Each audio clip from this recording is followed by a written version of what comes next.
السلام عليكم ورحمة الله وبركاته. الفاتحة. أعوذ بالله من الشيطان الرجيم.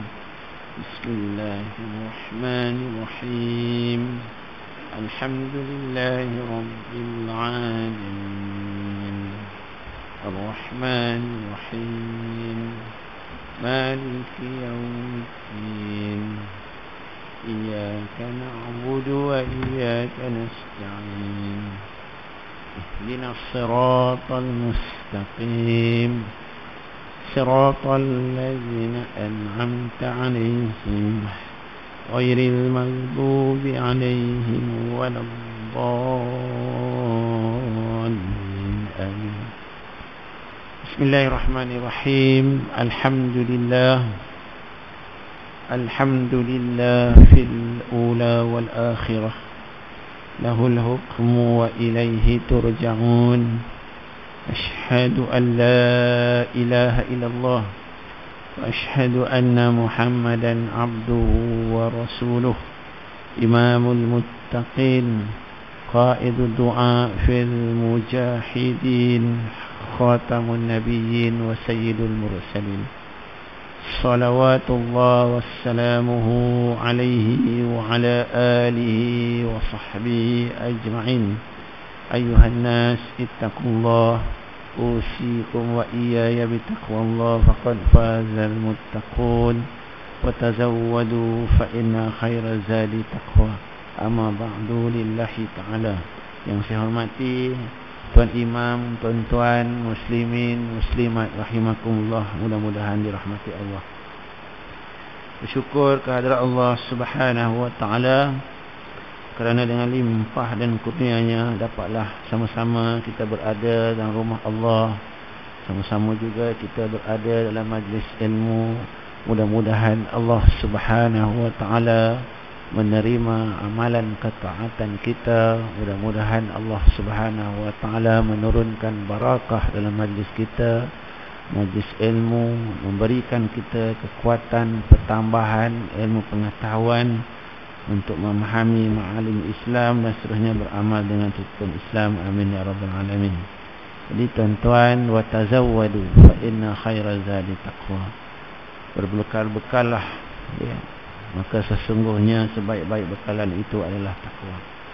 Kita sambung tafsir Al-Munir juzuk 1 karangan Dr. Wahbah Az-Zuhaili rahimahullahu alaih.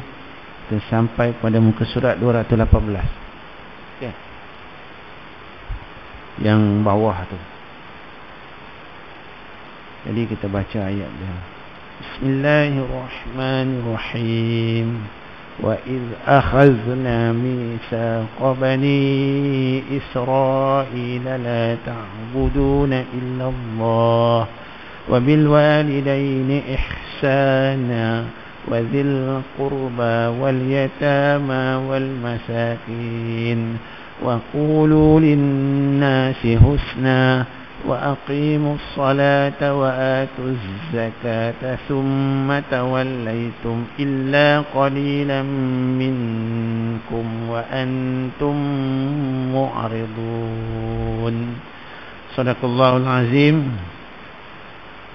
Dan ingatlah ketika kami mengambil janji setia dari Bani Israel, iaitu agar janganlah kamu menyembah selain Allah dan berbuat baiklah, yakni ihsan kepada kedua ibu bapa, kaum karabah, anak-anak yatim dan orang-orang miskin, serta ucapkanlah kata-kata yang baik kepada orang lain, dirikanlah solat dan tunaikanlah zakat. Kemudiannya kamu tidak memenuhi janji itu kecuali sebagian kecil daripada kamu, namun yang lain umumnya berpaling tadah. Jadi tuan-tuan, sebagaimana yang kita telah kongsi bersama dalam kuliah yang lalu, maka inilah dia antara isi kandungan Taurat yang juga menjadi syariat kepada seluruh anbiya dan rasul. Ya. Syariat ini meliputi semua para anbiya dan rasul iaitu taklif yang pertamanya iaitu la ta'buduna illallah, ya, wa bil walidaini ihsana, yang kedua wa dzil qurba wal yatama wal masakin wa qul lin nasi husna, dan yang seterusnya. Jadi kita masuk terus ke surat 218 pada menyatakan tafsir dan ulasan. Perenggan yang terakhir akan tetapi malangnya. Ini yang berkaitan yang terakhirlah. Summa tawallaitum illa qalilan minkum wa antum mu'ridun. Kemudiannya kamu tidak memenuhi janji kecuali sebagian kecil daripada kamu, namun yang lain umumnya berpaling tadah. Kata Dr. Wahbah Az-Zuhaili rahimahullahu alaihi, qala al-musannifu, akan tetapi malang sekali orang-orang Yahudi sudah betah. Betah ni maksudnya biasa sangat, mangli dah, ya, dengan budaya zalim dan gila harta benda, berpaling tadah dan sengaja enggan mematuhi perintah Allah dan enggan memenuhi tuntutan perjanjian.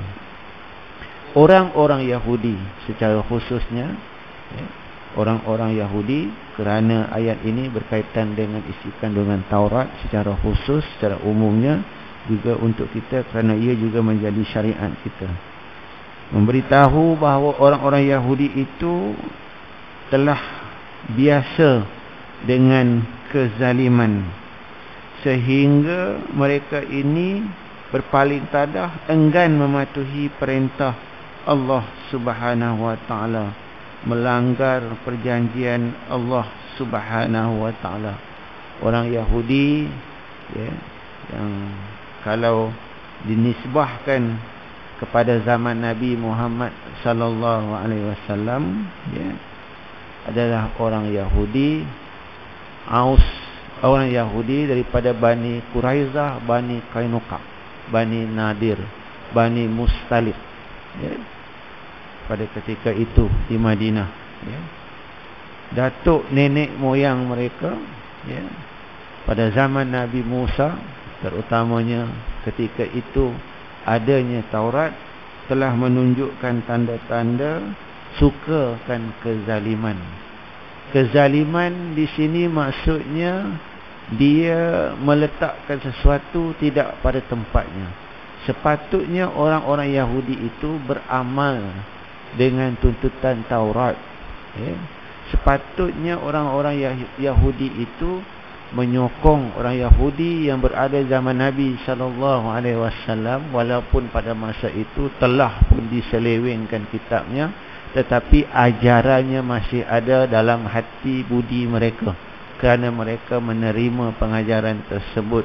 Sepatutnya menyokong baginda sallallahu alaihi wasallam, ya. Tetapi mereka tidak. Mereka memutuskan wa yaqta'u nama, ya, ayaqta'u nama amarallah an yusila bain. Allah Taala suruh sambung, dia putus, ya. Ini panggil orang Yahudi.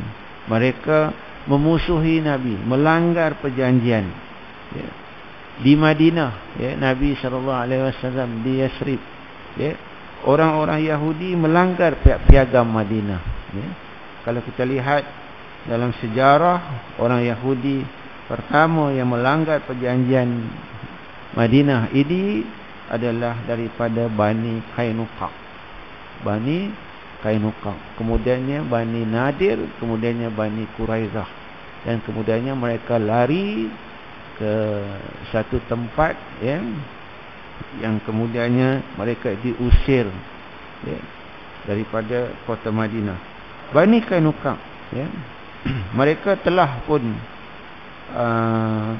melaksanakan satu perjanjian dengan Nabi sallallahu alaihi wasallam supaya saling menjaga keamanan, tidak bermusuh-musuhan di antara satu sama lain.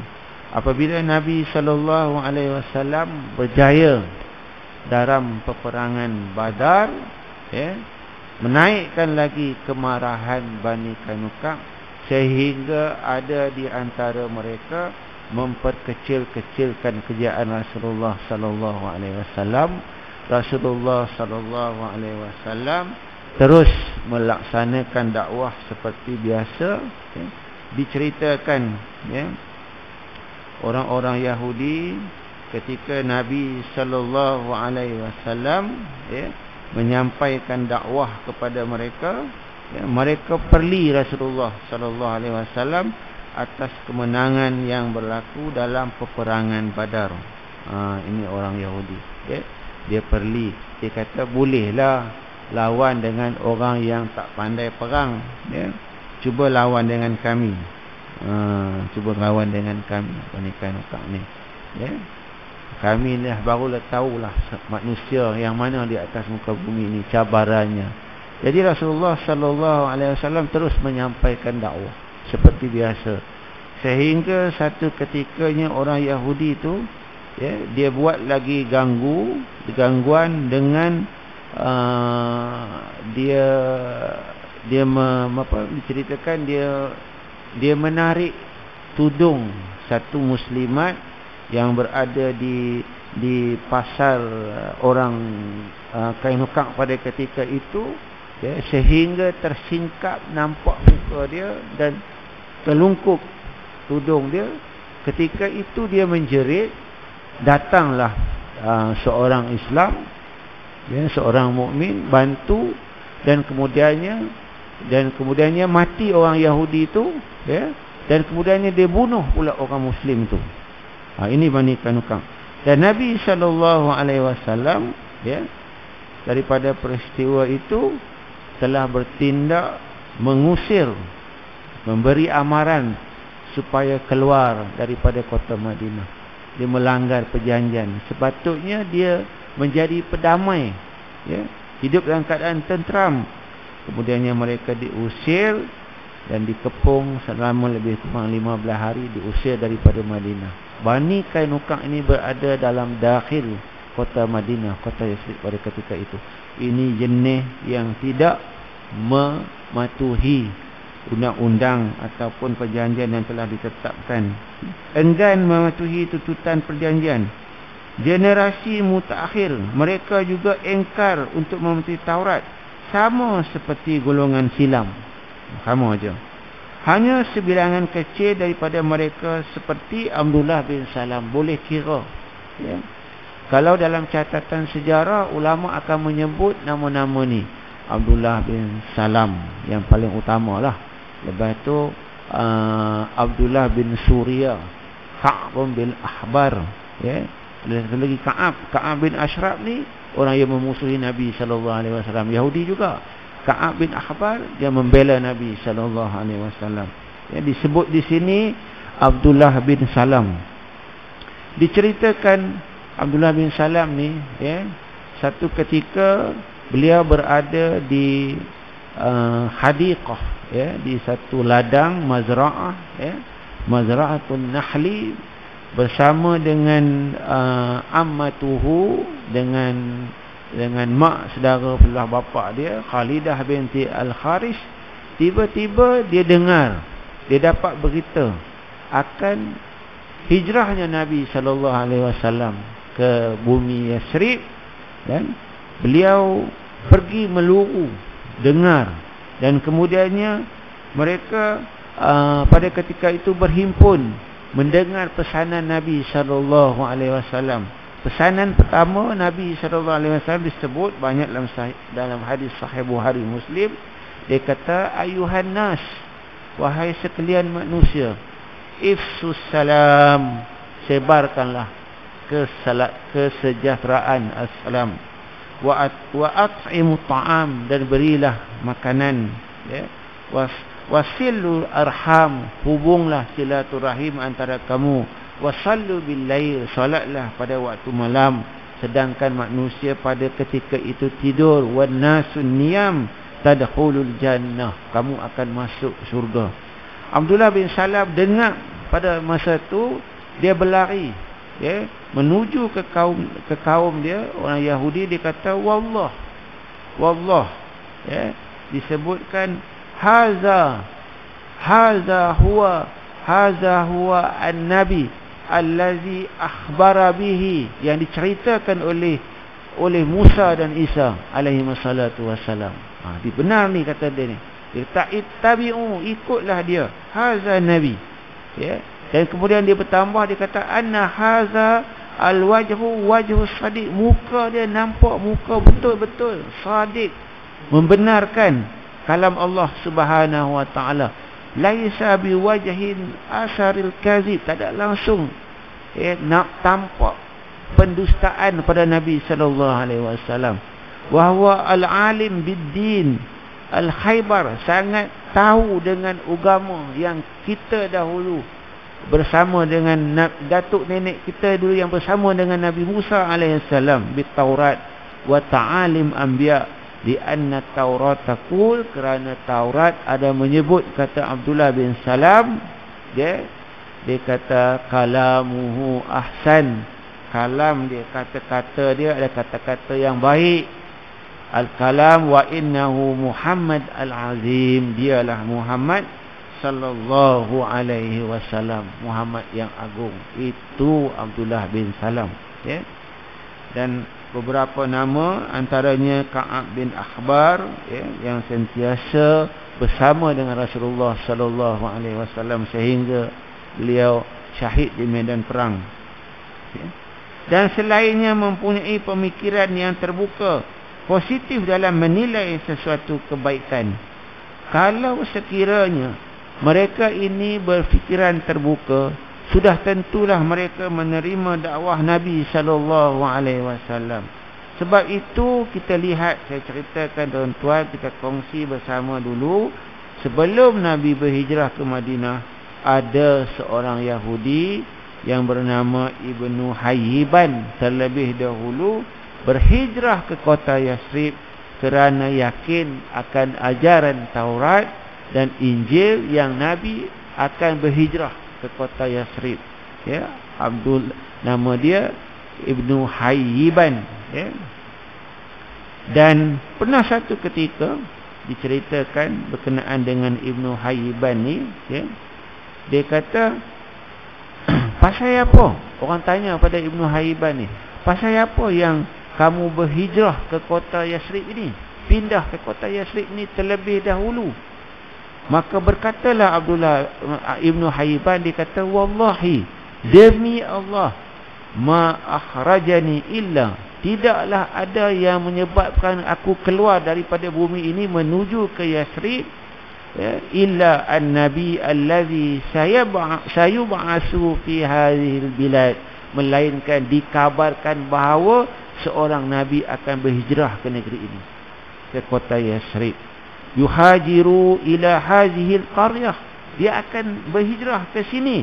Wa hadza waqtu, pada waktu ini, dia kata waktu khurujihi, fa inna ba'sa la tad'u ahadan yusabikukum ilaihi, kalau dia keluar nanti dia seru jangan ada orang lain terlebih dahulu menyahut seruan Nabi melainkan kamu.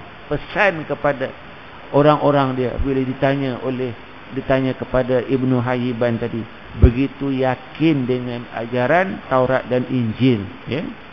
Itu, ya. Kemudiannya anak murid dia Abdullah bin Salam, itu antara nama-nama, ya.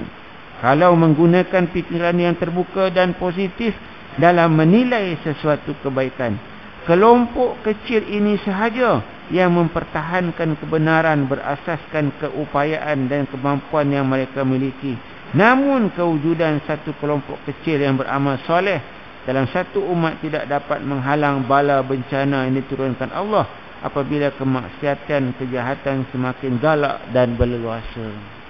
Walaupun ada sekumpulan, ya, daripada orang Yahudi yang menerima kalau sekiranya Allah nak menurunkan bala, bala itu akan datang juga. Walaupun ada sedikit sekumpulan daripada mereka yang beriman dengan risalah Nabi Muhammad sallallahu alaihi wasallam, begitu juga dengan ajaran Nabi Musa alaihi salam, sebagaimana yang berlaku dalam kisah Ashabus Sabti, mereka yang melampaui batas dengan melanggar larangan mencari ikan pada hari Sabtu.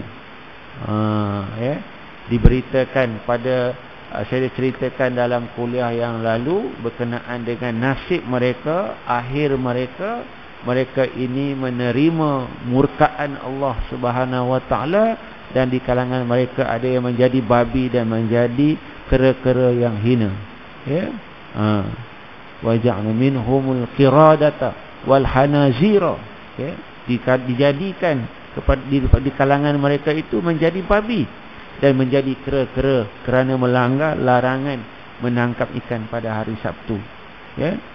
Para ulama, saya ulang balik nak menunjukkan bila bala Allah datang tu, ada ulama berpendapat, ya, ada ulama berpendapat Allah Ta'ala menurunkan azabnya, maksudnya menjadi kera dan menjadi babi. Babi golongan yang tua menjadi babi, golongan yang muda menjadi kera, kesemuanya sekali, tanpa tinggal seorang pun, kecuali orang yang tidak menangkap ikan pada hari Sabtu dan mencegah orang lain daripada melakukan perkara mungkar yang dilarang oleh Allah Subhanahu wa taala. Yang lain semua ditimpakan azab oleh Allah Subhanahu wa taala. Ya. Disebutkan dalam satu riwayat, ya, qala Muhammad bin Ishaq an Dawud bin Husain an Ikrimah an Ibnu Abbas anna sakitin kanu minal khaliqin, yang diam membisu, ya, buat hal sendiri, tak mau cegah kemungkaran, tak mau halang orang daripada melanggar perintah Allah Ta'ala, mereka pun menjadi kera dan babi.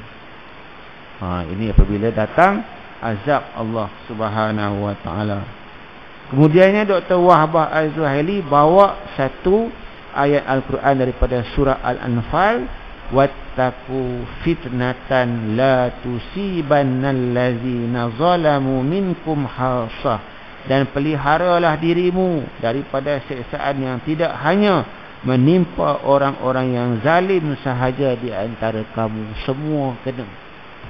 Kalau sekiranya dikehendaki oleh Allah Ta'ala, Allah Ta'ala berkuasa keluarkan mereka yang taat Allah kepada Allah Ta'ala, timpakan kepada orang yang zalim, sebagaimana berlaku kepada umat Nabi Lut dan umat Nabi Nuh.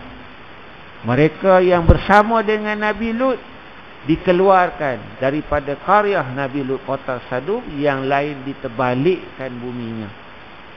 Mereka yang bersama Nabi Nuh dikeluarkan daripada azab, iaitu banjir yang besar dengan menaiki bahtera Nabi Nuh. Yang lainnya semua diazab oleh Allah Subhanahu wa taala. Boleh saja, sama ada nak mengeluarkan mereka yang taat atau orang yang taat itu kena sekali, itu adalah hak Allah Subhanahu wa taala. Walaupun ada setengah ulama berpendapat bahawa azab yang kena umat-umat yang terdahulu hanya mereka yang melakukan kezaliman sahaja. Tapi ada juga pendapat ulama yang mengatakan orang zalim dan tidak zalim, amatun nas, semua kena sekali. Kata pendapat ulama. Ini dibawakan ayat Al-Quran. Okay. Kemudiannya pedoman hidup dan hukum hakam 219.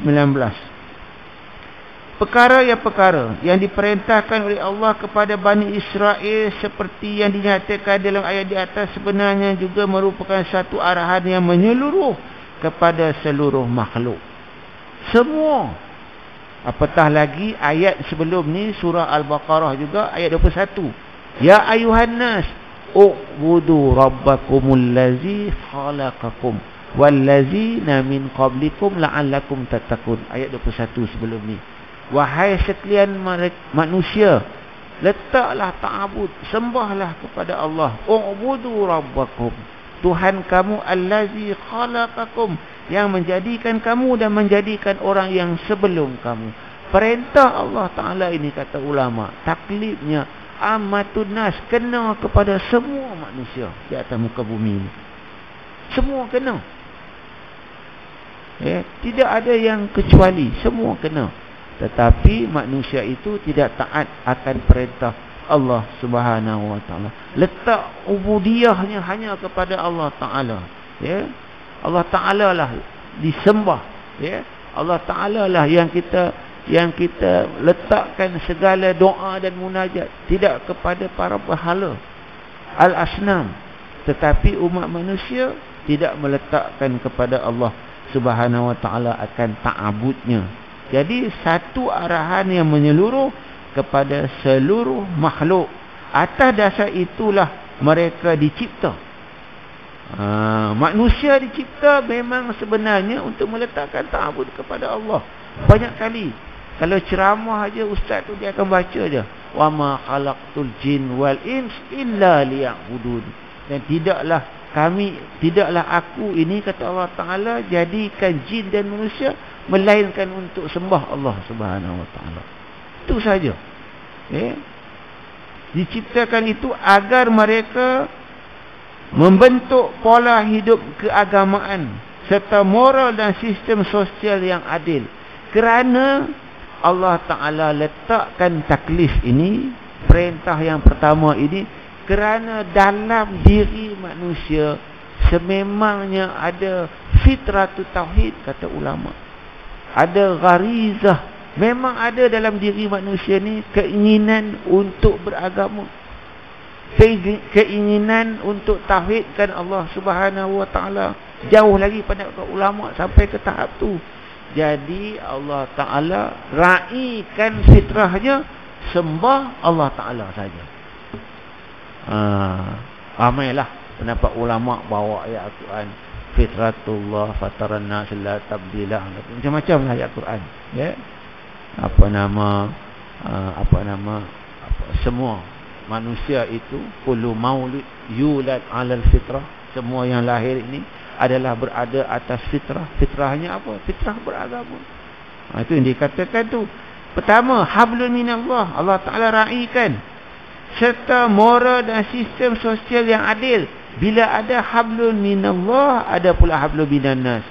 Yang tu disebut selepas itu, wabil walidaini ihsana wazil qurba wal yatama. Kita ada ibu bapa, kita ada sahabat andai, kita pereratkan hubungan sebagaimana yang dianjurkan, ihsan terhadap mereka. Itu hubungan dengan manusia. Hubungan dengan Allah, letakkan ta'abud kepada Allah. Itu dikatakan tadi. Sistem sosial yang adil, arahan yang termaktub dalam ayat tersebut tersusun mengikut kepentingan dan keutamaan. Mana lagi dulu? Tentulah Allah. Kemudiannya barulah yang berada makhlukat. Jadi letak disusun pertama Allah, kedua barulah wabil walidaini, kemudiannya jauh sikit zil qurba, kemudiannya wal yatama wal masakin. Ini dia kata, ya, dia susun, Allah Ta'ala susun sesuai dengan keutamaannya. Mestilah Allah itu didahulukan, tidak boleh manusia itu didahulukan. Arahan yang termaktub dalam ayat tersebut tersusun mengikut kepentingan dan keutamaan. Justru tanggungjawab terhadap pencipta Allah disebut terlebih dahulu, kerana ia lebih utama berbanding tanggungjawab terhadap makhluk. Sebab itu datang wabil walidaini ihsana. Setelah itu disusuli dengan tanggungjawab ibu bapa untuk mendidik anak-anak. Kemudian tanggungjawab terhadap kaum karabah untuk menjalinkan hubungan silaturahim. Seterusnya hak-hak anak yatim, yang menjaga hak-hak anak yatim yang serba kekurangan, membantu golongan fakir miskin yang lemah. Dia susun elok dah. Semuanya saling berhubung antara satu sama lain. Yang pentingnya Allah didahulukan. Ya, aulawiyah dia adalah Allah, bukan manusia. Ya. Sebab itu tidak boleh menyembah manusia, ya. Manusia hanyalah wasilah yang dijadikan oleh Allah Ta'ala untuk sampai nikmat. Saya hari ini alhamdulillah diberi kekuatan untuk datang ke masjid, berkongsi dengan tuan-tuan. Saya adalah wasilah untuk menyampaikan kepada tuan-tuan, ya. Allah jadikan kita sebagai wasilah, ya. Allah Ta'ala bagikan kita al-an'am, binatang ternakan, sebagai wasilah untuk sebarkan manfaatnya. Maka dapatlah kita menikmati luhumuha, ya, daging-daging tersebut, ya. Penjelasan terperinci tanggungjawab tersebut adalah seperti berikut.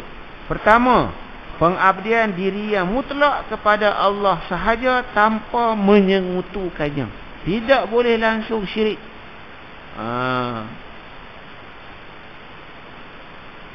Ia adalah bukti keyakinan i'tikad yang sahih di atas keimanan seluruh manusia yang diridai Allah Subhanahu wa taala. Firman Allah Subhanahu wa taala, "Wa ma arsalna min qablika min rasulin illa nuhi ilaihi annahu la ilaha illa ana fa'budun." Dan kami tidak mengutuskan seorang rasul pun sebelum kamu, melainkan kami wahyukan kepadanya bahawasanya tidak ada Tuhan yang hak melainkan aku, maka sembahlah olehmu sekalian akan aku. Kemudian datang lagi surah An-Nahl, walaqad ba'asna fi kulli ummatin rasulan an ibudullaha wajtanibu taghut. Dan sesungguhnya kami telah mengutuskan rasul dari setiap umat dengan membawa risalah, iaitu sembahlah Allah dan jauhilah taghut. Allahu akbar. Sejak daripada Adam sampailah kepada khatamun nabiyyin Muhammad sallallahu alaihi wasallam. Risalahnya adalah sama, iaitu meletakkan sembahan ta'abud kepada Allah. Tetapi manusia ni biasalah. Wa minan nas, Allah Taala sebut juga dalam Quran, man yattakhizu min dunillahi andada yuhibbunahum ka hubbillah. Di kalangan manusia ni ada juga yang mengambil selain Allah sebagai penolongnya, sembahannya, bahkan mereka kasihkan berhala-berhala itu lebih daripada kasih Allah Subhanahu wa taala. Inilah manusia. Selepas kata ulama, secara detail dia kata ulama, istahwazat alaihi musyayatin, setelah dipengaruhi oleh syaitan. Asalnya elok. Kata Nabi SAW, syaitan yang mana satu? Syaitanul jin, syaitanul in. Syaitan jin dan syaitan manusia. Maka tergelincirlah manusia daripada landasan kejadiannya yang sebenar, fitrahnya, iaitu taatkan Allah Subhanahu wa taala. Itulah peranan tu syaitan tu. Dia memang mendapat kehidupan, ditangguhkan ajalnya, sehingga hari kiamat. Walaupun mereka juga golongan-golongan jin ni, samalah seperti kita, iaitu mukallaf. Mukallaf sama saja. Bila permohonan mereka dipersetujui oleh Allah Subhanahu wa taala. Disebut dalam Quran, qala innaka minal munzarin. Berkatalah Allah Subhanahu wa taala, kamu adalah daripada orang yang ditangguhkan ajalnya. Fabima a'waitani la'aqudanna lahum 'alas siratal mustaqim. Dengan apa yang telah bagi, kami akan kacau mereka daripada berada atas jalan yang lurus. Ini syaitan. Jadi macam tu. Menurut muka surat 220, menurut Ibnu Katsir, pengabdian mutlak seorang hamba terhadap Allah merupakan tanggungjawab yang tertinggi dan agung. Itu yang disebut sebagai al-haq al-a'zam. Disebut al-huquq al-haq al-a'zam, yang teragungnya adalah sembah Allah Subhanahu wa taala. Menurut Az-Zamakhsyari, Allah Taala berfirman, dia maksud janganlah kamu menyembah selain Allah adalah perkabaran dan erti kata yang tegas. Tuntutan yang tegas adalah perkabaran dengan erti kata tuntutan yang tegas. Kalau tuan-tuan tengok kat sini, tengok kita tengok ayat tadi. Wa iz akhazna mitsaqa bani Israil la ta'buduna illallah. La, jangan kamu sembah. Itu adalah penegasan daripada Allah Subhanahu Wa Taala. Penegasan di sini kata masuk ulama, perintah wajib. Bukan lagi sunat, wajib. Mesti sembah Allah Subhanahu Wa Taala. Walaupun dalam bentuk perkhabaran, khabariun, penceritaan, tetapi dia adalah tegas, perintah tegas daripada Allah Taala, wajib ala kulli nas, atas setiap manusia. Semua manusia wajib perintah Allah Subhanahu Wa Taala. King Elizabeth pun dah mati, dia pun sepatutnya sembah Allah Subhanahu Wa Taala.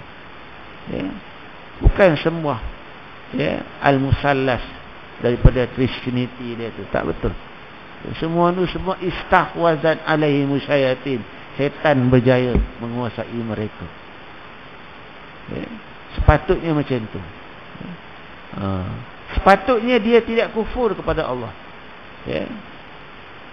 Sepatutnya orang-orang yang di luar sana yang tidak menerima Islam tidak kufur kepada Allah, tetapi kufur kepada Allah Subhanahu Wa Taala, kata ulama, ba'da istahwazan alaihim syayatin. Itu sebab dia al-haq al-a'zam, yang terbesar, kata Ibnu Katsir. Dan dia adalah tuntutan wajib. Walaupun bentuk khabari, kata ulama, penceritaan, tetapi dia adalah wajib, faridah atas semua manusia. Dan kemudiannya tuntutan yang kedua, pedoman hidup yang kedua. Yang kedua, ihsan terhadap ibu bapa. Dia ambil tanggungjawab itu wajib ditunaikan oleh manusia selepas melaksanakan tanggungjawab terhadap Allah. Tanggungjawab yang paling mulia dan utama sesama manusia, tanggungjawab terhadap ibu bapa. Kita dah kongsi, kerana ibu bapa lah secara biologinya wujudnya kita. Tetapi yang hakikinya adalah Allah. Al-Mu'sir hakiki adalah Allah Subhanahu Wa Taala mendatangkan wasilah aja ibu bapa kita. Perantaraannya ibu bapa kita, maka secara biologinya wujudlah kita. Sebab itu Allah Subhanahu Wa Taala mewajibkan hubungan sesama manusia. Yang pertama sekali dikata hablun minan nas ni adalah wabil walidaini ihsana. Kalau kita lihat, sehingga Allah Subhanahu Wa Taala dalam hadis mengaitkan redha Allah itu dengan redha walidain. Redha Allah fi redha'il walidain. Redha Allah itu ada dalam redha kedua ibu bapa. Yang taatkan Allah Subhanahu Wa Taala lah. Yang tidak taat, tak ada redha Allah. Apa yang ada pada ibu bapa itu bertepatan dengan redha Allah, itulah redha Allah. Sehingga dikaitkan lagi dengan hadis yang masyhur yang kita selalu dengar, selalu orang kata, al-jannah takhta aqdamul ummahat. Syurga itu di bawah tapak kaki ibu. Aqdam, kaki, ummahat, ibu. Walaupun orang mempertikaikan kesahihan hadis ini, ada yang kata dia maudhu', ada yang kata mungkar, tu cerita lain. Tetapi dikuatkan dengan hadis yang lain dengan sanad yang berbeza, tetapi mafhumnya lebih kurang. Saya bacakan, maknanya boleh terpakai. Kata-kata syurga itu di bawah tapak kaki ibu. Orang bertanya, ya Rasulullah, ya Rasulullah, aradtu an a'zuwa wa qad ji'ta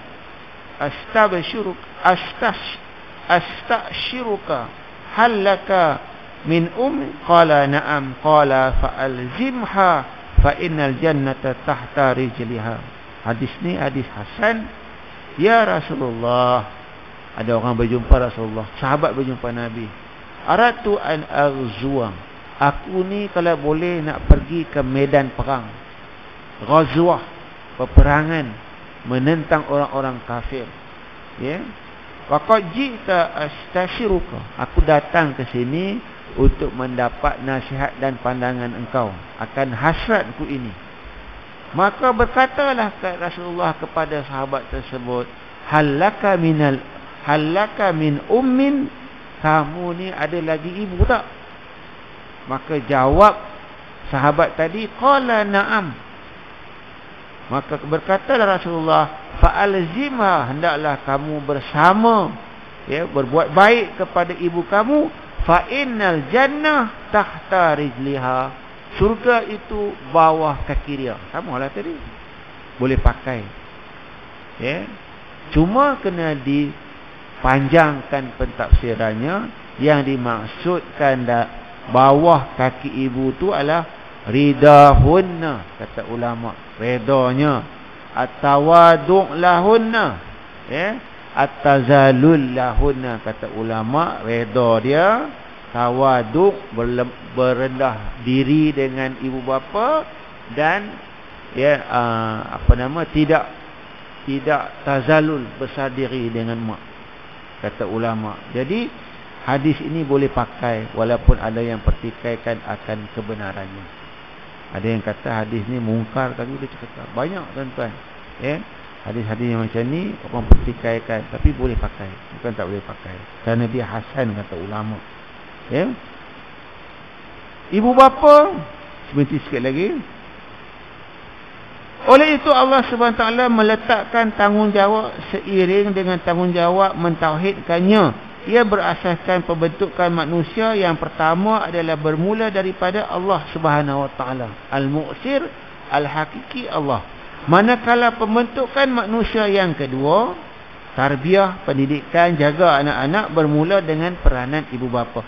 Oleh yang demikian Allah Taala telah menggandingkan syukur kepada kedua ibu bapa dengan syukur kepadanya. In anishkurli wali walidayka ilayyal masir, bersyukurlah kepadaku dan kepada kedua ibu bapa, hanya kepada akulah tempat kamu kembali. Dengan apa makna bersyukur? Buat ihsan kepada kedua ibu bapa. Bukan setakat ibu bapa, sesama manusia pun kita kena berterima kasih dan bersyukur kepada Allah Subhanahu Wa Taala. Sebab itu secara amahnya, umumnya, Allah Ta'ala juga ada menyebut, man la yashkurun nas la yashkurullah, siapa yang tidak bersyukur kepada manusia, dia tidak bersyukur kepada Allah. Maksudnya berterima kasih. Siapa yang tidak berterima kasih kepada manusia, dia tidak bersyukur kepada Allah Subhanahu Wa Ta'ala. Kalau ada YB yang berhormat datang, orang-orang kenamaan, orang-orang kerajaan datang bagi kat kita sumbangan, kita berterima kasih. Itu tuntutan Islam, bukan tuntutan parti, tuntutan Islam. Kerana Allah Ta'ala telah menggerakkan hati dia untuk memanjangkan nikmat Allah kepada kita. Soal dia ada mustihat lain dalam hati dia tu, itu bukan soal kita. Itu bukan soal kita. Kita tak boleh menghukum hati manusia. Dia ada mustihat lain, tu soal dia.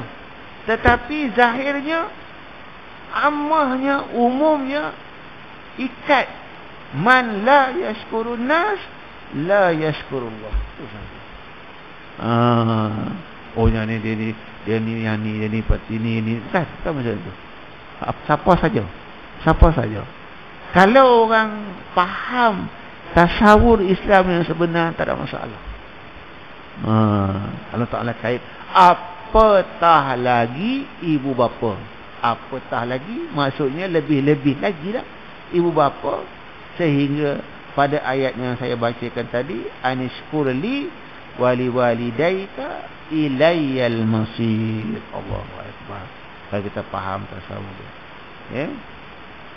Last sikit lagi, nak bagi habis sampai kat ke surat 230 ni. Perintah mentaati ibu bapa ini termaktub dalam Al-Quran, iaitu surah Al-Isra, kata Dr. Wahbah Az-Zuhaili, wa qada rabbuka alla ta'budu illa iyyahu wa bil walidaini ihsana. Dan Tuhanmu telah memerintahkan supaya jangan kamu menyembah selain Dia, dan hendaklah kamu berbuat ihsan kepada kedua ibu bapa. Perkataan qada tadi, wa qada tu maksudnya aujaballahu alaina, faradallahu alaina. Kata ulama dalam mentafsir ayat perkataan wa qada. Wa qada tu maksudnya aujaballahu alaina. Allah Subhanahu wa taala mewajibkan ke atas kita.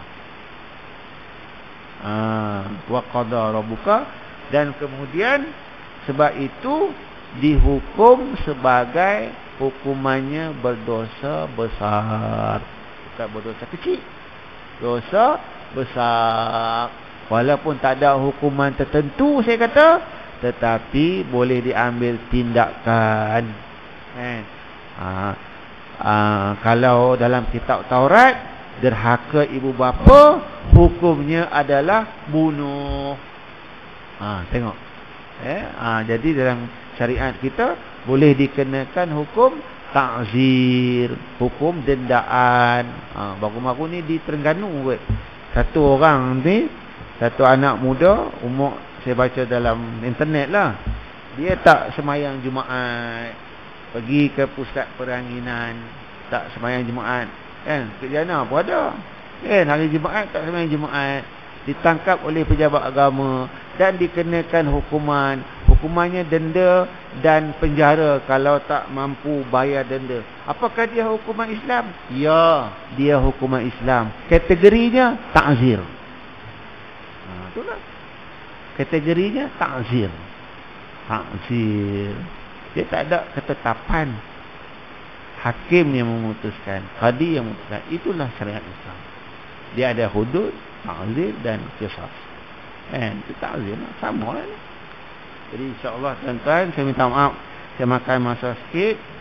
Jadi sama-sama kita berkongsi ilmu. Saya dan tuan-tuan, saya minta maaf jika ada terkasar bahasa. Saya minta ampun daripada Allah Subhanahu wa taala. Kita tutup kekurangan majlis ini dengan membaca kafaratul majlis.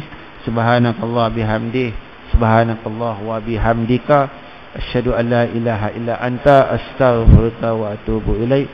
Bismillahirrahmanirrahim. Wal 'ashr innal insana lafi khusr illa allazina amanu wa 'amilus shalihat wa tawassaw bil haqq wa tawassaw bis sabr. Wallahu a'lam bissawab. Assalamualaikum warahmatullahi wabarakatuh.